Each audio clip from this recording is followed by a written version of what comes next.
पंचुकरे करंतु नहीं एही पांचटी भूल आपणक जीवन संपूर्ण भावरे नष्ट होइजिब। जेते मध्य दुनिया जाकर रोग आपणको घ्यास करिब।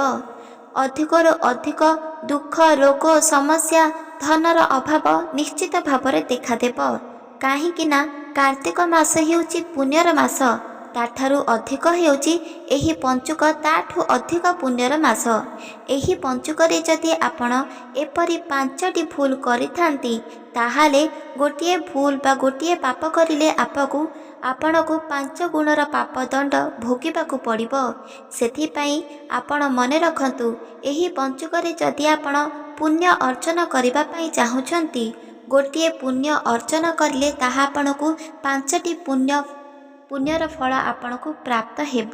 ठीक से परिका पाप मध्य 5टी पाप आपणको भोगिबाकू पड़िबो। सेथिपाई एहाको आपण भूलंतु नाही। शास्त्र रे उल्लेख अछि, पद्म पुराणरू प्रकृत सत्यता जानि परिबा। कार्तिक मासरे जे कोनोसी व्यक्ति जदि पुण्य अर्जन करिछंती, सारा वर्ष सारा जदि पुण्य अर्जन करिछंती ताहा क्षणकरे नष्ट जीव। जदि पंचुकरे एपरि 5टी भूल करिछंती, मने रखंतु वर्ष सारा आपण जे कोनोसी मंदिर को जातु, पूजा पाठ उपवास व्रत जहाँ भी किछि करंतु ना काहेकि, जदि एही महा पंचुक मासरे जदि महा पंचुक दिन रे जदि एपरि भूल करि दियंती, अजाणतरे हेउ किंबा जानि सुनि हेउ, भूल तो सदा सर्वदा भूल होइथाए। आउ एही भूलर दंड आपणको भोगिबाकू पड़िबो। सेथिपाई सदा सर्वदा एही भूल ठारू दूरे रहिबाकू पड़िबो। चलंतु जानिबा पद्म पुराण रे उल्लेख थिबा प्रकृत सत्य वचन। कार्तिक मास हेउची पुण्यर मास। एही पंचुक हेउची ताठारू अधिक पुण्य। आपण जदि वर्ष वर्ष जे कोनोसी भी दान धर्म पूजा पाठ उपवास करिछंती, ताहार पुण्य फल आपणको निश्चित भावरे प्राप्त हेब। जदि आपण एही कार्तिक मासरे ठीक से परिका पूजा पाठ जप तप किंबा अन्य को दान धर्म करिछंती, ताहा आपणको 2 गुणरे अधिक पुण्य प्राप्त मिली पारिबो। तो मने रखंतु कार्तिक मासरे पड़ुथिबा पंचुक 5 दिन जाक जदि आपण जे कोनोसी पुण्य अर्जन करिबा पाई चाहुचंती, ताहाले एहाकु निष्ठारे सहित भक्तिरे सहित भगवान श्री हरि को पूजा करिबा संगे संगे माँ वृंदापति तुलसी माँकर सेवा मध्य करंतु। भाग्य रे थिले वृंदापतिंकर सेवा को मिली पारिबो। कुहा जाउची कि बा शास्त्र रे उल्लेख अछि, जे कोनोसी व्यक्ति घरे जदि माँ वृंदापति तुलसी माँ पूजा पाउछंती, से घर को स्वयं जमराज मध्य जीवा पाई भयभीत करंती। सेथिपाई मने रखंतु, जे कोनोसी घरे जदि कोनोसी व्यक्ति मृत्युवरण करिछंती, तांको भुवन रे तुलसी गछ अछि, सेही घर को केबे भी जमदूत किंबा जमराज मध्य भीतर को प्रवेश करि परिबे नाही। काहेकिना मृत्यु पाखरे सदा सर्वदा माँ वृंदापति रहिची, तांकर शक्ति सबुठारु अधिक रहिची। एही कार्तिक मासरे पंचुक सारा मध्य वृंदापतिंकर शक्ति 2 गुणरु अधिक बढ़ी थाए। सेथिपाई जे कोनोसी भक्त जदि एही कार्तिक मासरे माँ वृंदापति तुलसी माँ को तांकर प्रिय जिनिष प्रिय द्रव्य को जदि अर्पण करती, ताहाले माँ अत्याधिक खुशी होई थांती आउ आशीर्वाद मध्य प्रदान करती। सेथिपाई एक कथा को आपण कदाचित भूलंतु नाही। चलंतु जानिबा स्कंद पुराण रे आ पद्म पुराण रे उल्लेख थिबा एक सुंदरमय कथा, जहाँकि कार्तिक मासरे सुनिबा द्वारा अपार पुण्य प्राप्त होई थाए। एही कार्तिक मासरे पंचुक किपरि पुण्य मास हेला, चलंतु जानिबा।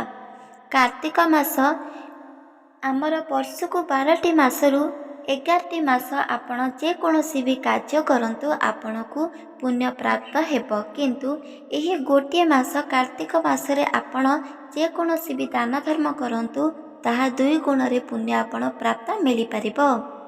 ପଞ୍ଚୁକରେ ଯେହେତୁ ମା ବୃନ୍ଦାବତୀ ପ୍ରତ୍ୟେକ ଜନ୍ମରେ ଭଗବାନ ଶ୍ରୀହରିଙ୍କୁ ନିଜର ସ୍ୱାମୀ ରୂପରେ ପ୍ରାପ୍ତ କରିବା ପାଇଁ କେତେ ମଧ୍ୟ ଇଚ୍ଛା କରୁଥିଲେ, କେତେ ଜନ୍ମ ହେଉଥିଲେ, ସାରା ବର୍ଷ ଚାହିଁ ରହୁଥିଲେ।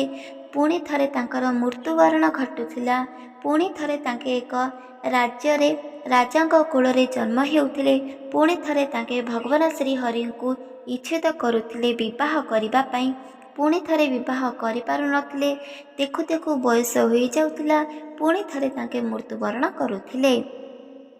ଏମିତି କାହିଁ କେତେ ଜନ୍ମ ମା ବୃନ୍ଦାବତୀର ଚାଲିଯାଇଛି, କିନ୍ତୁ ମା ଭଗବାନ ଶ୍ରୀହରିଙ୍କୁ ବିବାହ କରିପାରିନାହାନ୍ତି।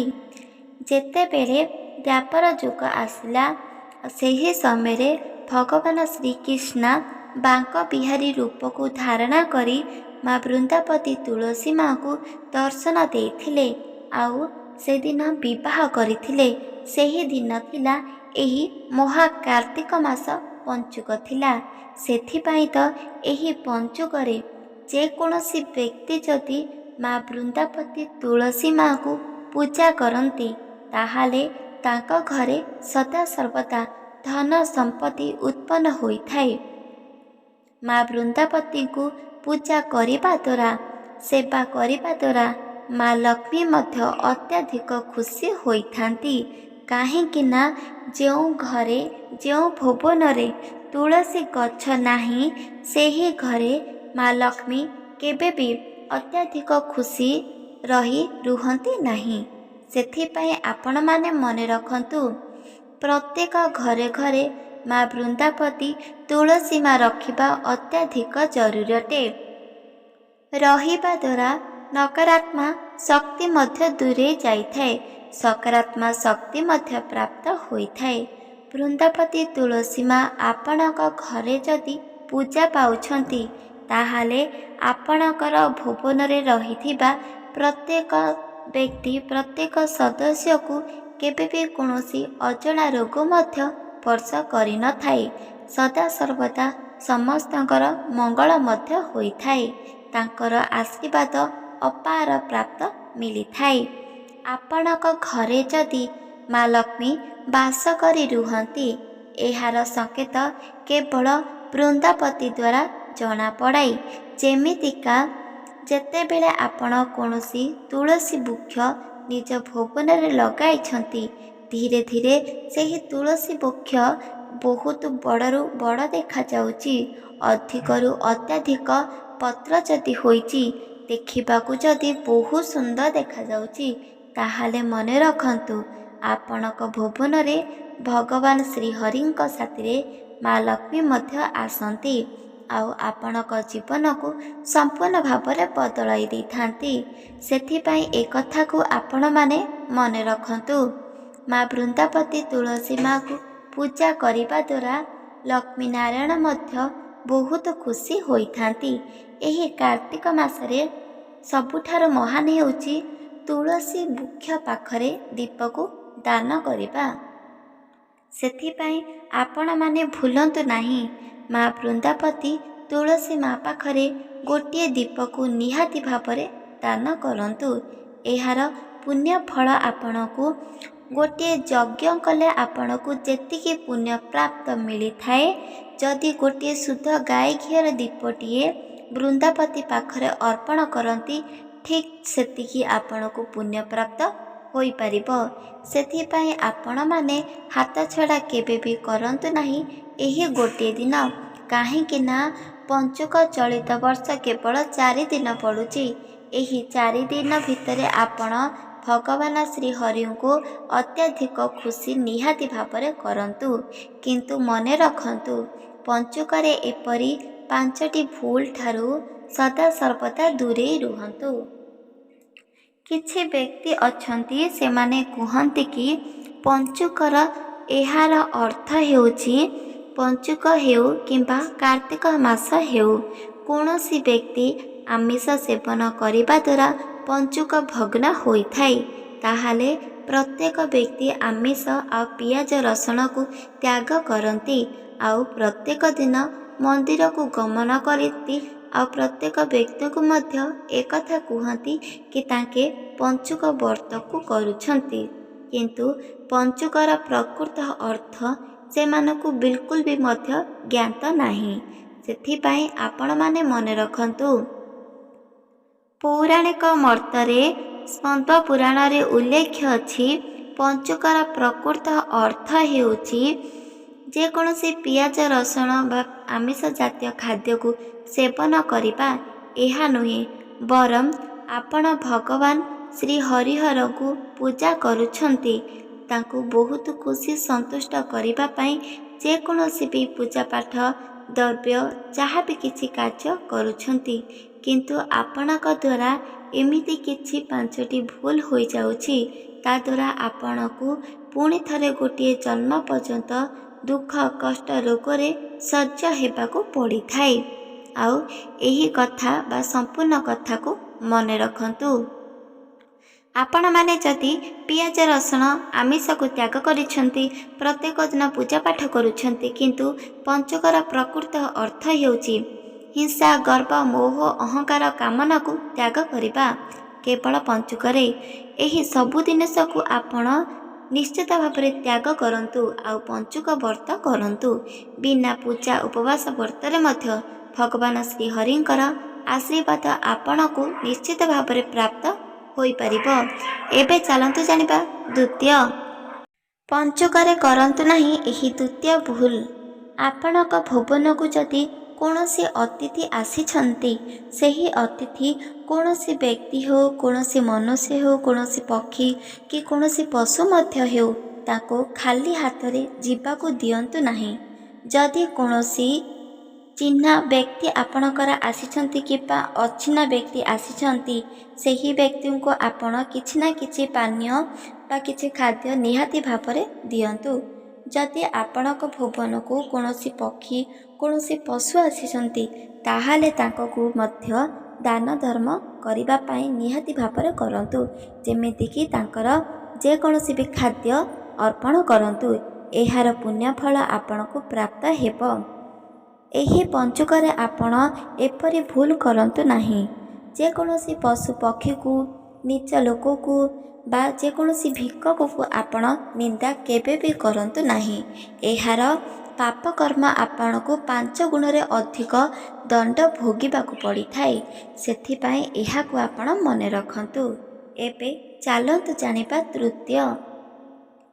ପଞ୍ଚୁକରେ ଆପଣ ଏପରି ଭୁଲ କରନ୍ତୁ କେବେ ବି ନାହିଁ। କାହିଁକି ନା ଆପଣ ଯଦି ପ୍ରତ୍ୟେକ ଗୋଟିଏ ବର୍ଷ ପ୍ରତ୍ୟେକ ମାସ ସାରା ଯଦି ପ୍ରାତଃ ସମୟରୁ ଶଯ୍ୟାକୁ ତ୍ୟାଗ କରିପାରୁନାହାନ୍ତି ଆଉ ବହୁତ ଡେରିରେ ସୂର୍ଯ୍ୟ ଉଦୟ ହେବା ପର୍ଯ୍ୟନ୍ତ ଶୟନ କରନ୍ତି, ତାହେଲେ ଆପଣଙ୍କର ଯାହା ବି କିଛି କାର୍ଯ୍ୟ କରୁଛନ୍ତି ତାହା ସମ୍ପୂର୍ଣ୍ଣ ଭାବରେ ପୂରଣ ହେବ ନାହିଁ।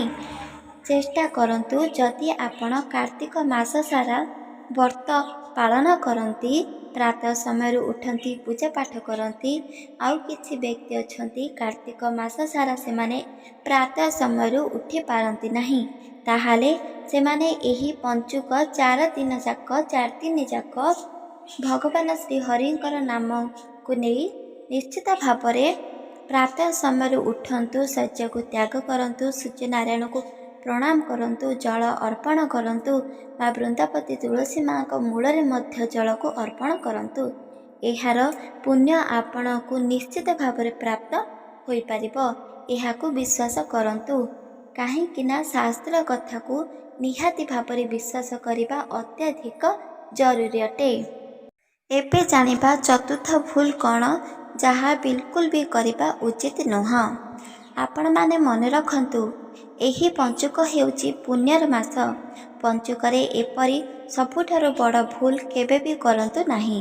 ଆଉ ଏହି ଭୁଲ ହେଉଛି, ଗୁରୁଜନ ହେଉ କିମ୍ବା ବାପା ମା ହେଉ, ଜନ୍ମଦାତ୍ରୀ ହେଉ, ଆପଣ ସେମାନଙ୍କୁ ଅପମାନ ଦେଲା ପରି କୌଣସି ବି ବଚନ କୁହନ୍ତୁ ନାହିଁ।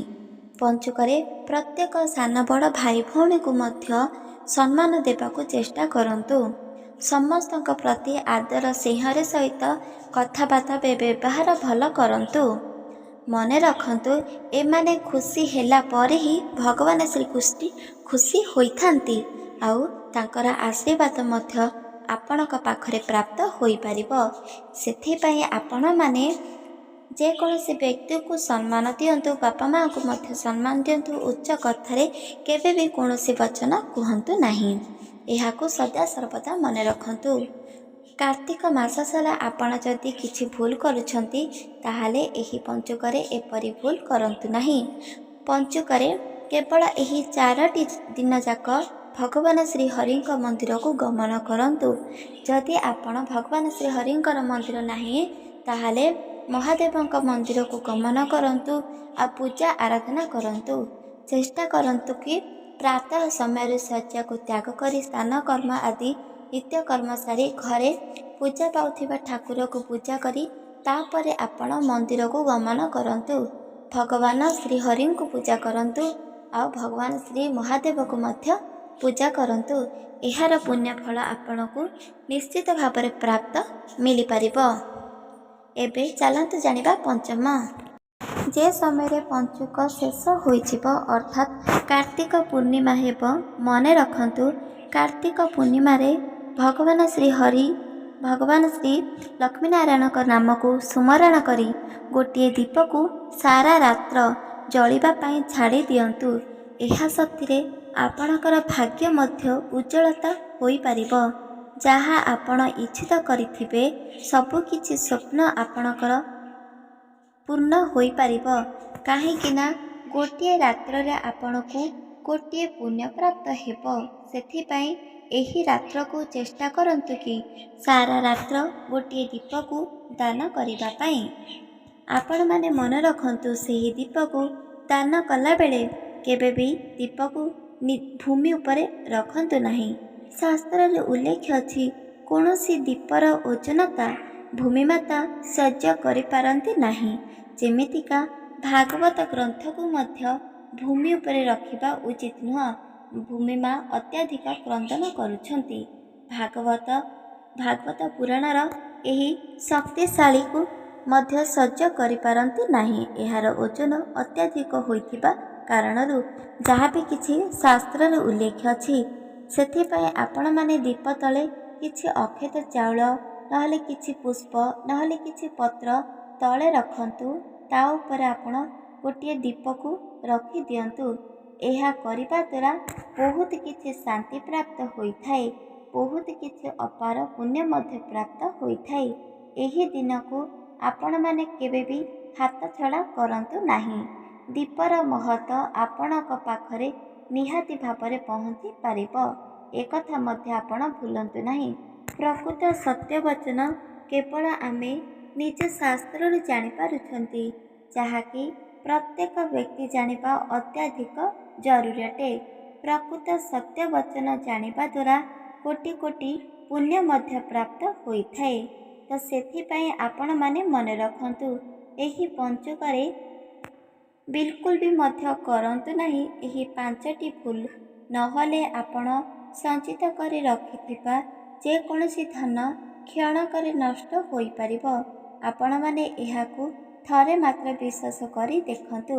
ଭଗବାନ ଶ୍ରୀ ଲକ୍ଷ୍ମୀନାରାୟଣଙ୍କ ଆଶୀର୍ବାଦକୁ ଆପଣମାନେ ନିଶ୍ଚିତ ଭାବରେ ପ୍ରାପ୍ତ କରିପାରିବେ। ଯଦି ଏପରି କାର୍ଯ୍ୟ କରନ୍ତି ତାହେଲେ ସବୁକିଛି ମନସ୍କାମନା ମଧ୍ୟ ପୂରଣ ହୋଇପାରିବ। ଏହା ସତ୍ୟଟେ। ଶାସ୍ତ୍ରରେ ମିଳିଥିବା ପ୍ରକୃତ ସତ୍ୟବଚନ ଯାହାକି ଶୁଣିବା ଦ୍ୱାରା କୋଟି କୋଟି ପୁଣ୍ୟ ପ୍ରାପ୍ତ ହୋଇଥାଏ। ମନେ ରଖନ୍ତୁ କି କରାଯାଇଥିବା ଯେକୌଣସି ବି କୁକର୍ମ ଫଳ ଯଦି ଲିଭେଇବା ପାଇଁ ଚାହୁଁଛନ୍ତି ତାହେଲେ ପ୍ରତ୍ୟେକ କ୍ଷଣ ଭଗବାନ ଶ୍ରୀହରିଙ୍କର ମନ୍ଦିରକୁ ଯାଆନ୍ତୁ। ନିଷ୍ଠାର ସହିତ ଭକ୍ତିର ସହିତ ପୂଜା କରନ୍ତୁ। ଆପଣଙ୍କର ଆସୁଥିବା ଯେକୌଣସି ବିପଦ ସବୁକିଛି କ୍ଷଣକରେ ନଷ୍ଟ ହୋଇପାରିବ। ଏହା ମଧ୍ୟ ସତ୍ୟ ଅଟେ। ସେଥିପାଇଁ ଏହି ଶାସ୍ତ୍ର କଥାକୁ ଆପଣମାନେ ନିହାତି ଭାବରେ ବିଶ୍ୱାସ କରନ୍ତୁ। ତା ଦ୍ୱାରା ସବୁକିଛି ଜୀବନର ଦୁଃଖ କଷ୍ଟ ଦୂରେଇଯିବ। ଜୀବନରେ ବହୁତ କିଛି ପୁଣ୍ୟ ପ୍ରାପ୍ତ ହୋଇପାରିବ।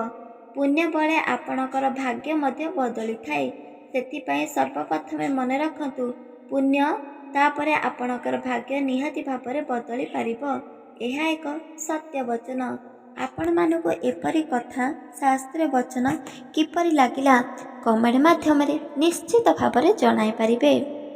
ଆପଣମାନଙ୍କୁ ଯଦି ଏହି ଭିଡ଼ିଓ ଭଲ ଲାଗିଛି ଚ୍ୟାନେଲକୁ ସବସ୍କ୍ରାଇବ୍ କରିଦିଅନ୍ତୁ, ଲାଇକ୍ କରିଦିଅନ୍ତୁ, କମେଣ୍ଟ କରିଦିଅନ୍ତୁ। ରହୁଛି ଜୟ ଜଗନ୍ନାଥ, ଜୟ ମା ଲକ୍ଷ୍ମୀ, ଜୟ ଶ୍ରୀକୃଷ୍ଣ, ରାଧେ ରାଧେ ରାଧେ ଶ୍ରୀକୃଷ୍ଣ।